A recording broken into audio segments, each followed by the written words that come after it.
guys, welcome once again back to WMMA Now, coming at you again with yet another fight announcement today. Now this one had been rumored for a couple days now, maybe even a week, but it has been made official. UFC 232 featherweight bout. Cat Zingano versus Megan Anderson. Now I'm not going to lie, I'm a little disappointed that it's another featherweight bout that features a career bantamweight in Zingano.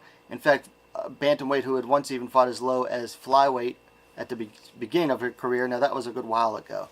So, not sure what the UFC is doing with the featherweight bout. I think this fight, though, is definitely a just-in-case fight for the main, I believe the co-main event.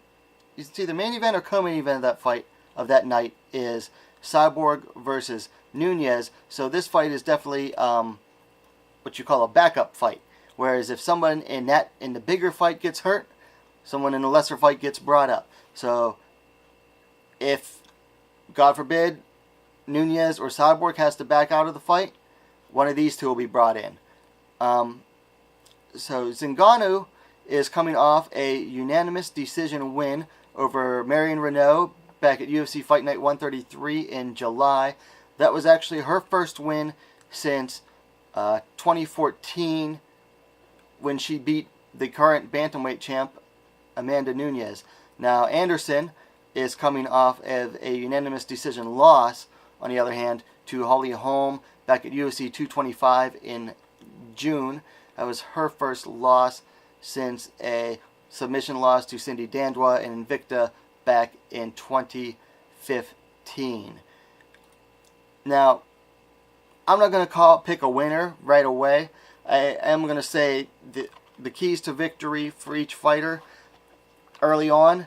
Zingano needs to take Anderson down. Zingano is not bad on the feet, but she is primarily a grappler, a wrestler, and a BJJ fighter. She needs to not waste time on the feet with Anderson. Zingano has taken a lot of damage in her last few fights, and really, she's never even fully recovered from the Nunez fight 4 years ago. So she needs to take Anderson down where she is very weak on the ground. Whereas Anderson needs to do the exact opposite. She needs to work on keeping it on the feet. She needs to work on her takedown defense. She needs to work on how to get back up once she's taken down. She needs to work on creating distance when she's on the ground. Needs to work on walking up the side of the cage.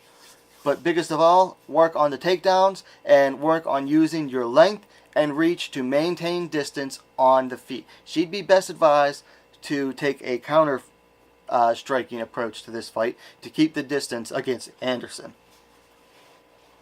Either way, it should be an interesting fight. Guys, let me know what you think about the fight in the comments down below. And if you haven't yet, subscribe to WMMA Now, the best and fastest growing women's mixed martial arts platform on YouTube. Have a nice evening, guys.